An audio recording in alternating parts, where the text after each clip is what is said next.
कंजूस और उसका सोना।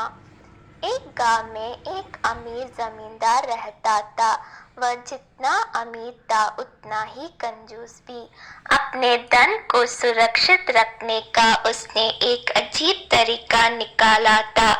वह धन से सोना खरीदता और फिर उस सोने को गलाकर उसके गोले बनाकर अपने एक खेत में एक पेड़ के नीचे गड्ढा खोदकर डाल देता था।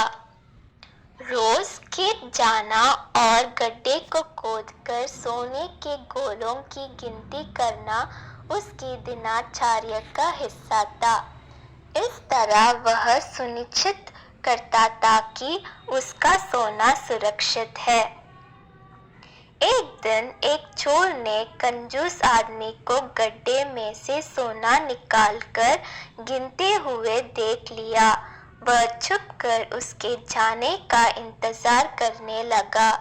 जैसे ही कंजूस आदमी गया, वह डक्के के पास पहुंचा और उसमें से सोना निकालकर भाग गया। अगले दिन जब कंजूस आदमी खेत में गड्ढे के पास पहुंचा तो सारा सोना नदारद पाकर रोने पीटने लगा।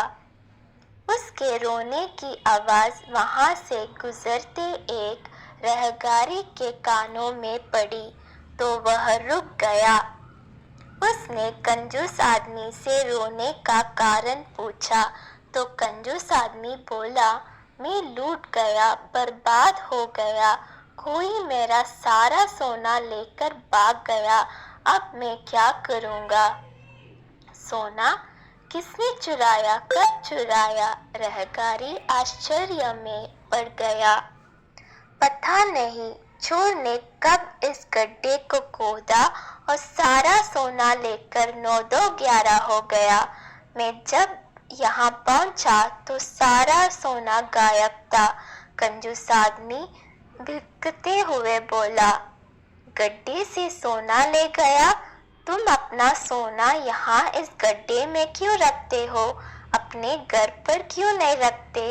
वहाँ जरूरत पड़ने पर तुम उसका आसानी से उपयोग कर सकते हो। रहगारी बोला, मैं अपने सोने को कभी हाथ नहीं लगाता। मैं उसे सहेज कर रखता हूँ और हमेशा रखता हूँ। यदि वो चोर उसे चुरा कर नहीं ले जाता। कंजूस आदमी बोला।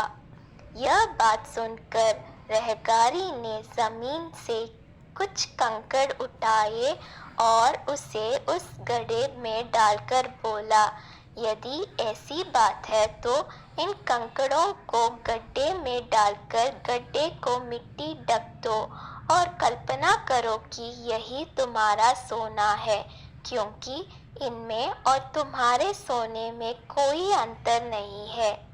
ये भी किसी काम के नहीं और तुम्हारा सोना भी किसी काम का नहीं था। उस सोने का तुमने कभी कोई उपयोग ही नहीं किया, ना ही करने वाले थे।